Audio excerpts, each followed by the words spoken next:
Hi everyone, we're going to make Italian sesame cookies. The cookies are tender on the inside and have kind of a biscuit crunchy exterior.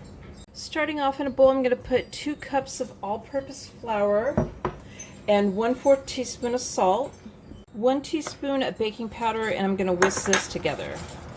I'm going to put this to the side.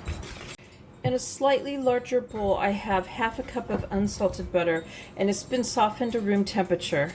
I'm adding 1/2 cup of granulated sugar plus 1 tablespoon of granulated sugar. This is 1/2 teaspoon of vanilla extract and 1/2 teaspoon of lemon extract.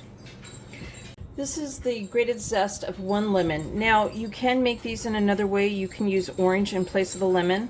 So you would use 1/2 teaspoon of orange extract along with the 1/2 teaspoon of vanilla and the zest of 1 whole orange. I'm going to mix this on medium speed till it's combined and nice and creamy. I'm adding 1 large egg, and we're going to mix this on medium speed till it's combined.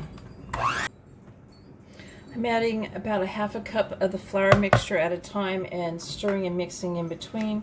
You want to make sure that you don't have any dry spots in the bottom of your bowl.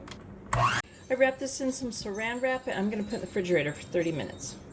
I've divided the dough into 4 even pieces and then I'm rolling it into an 8-inch log. I'm cutting each log into 8 pieces. You're going to roll the dough in the palms of your hands and then just slightly elongate it.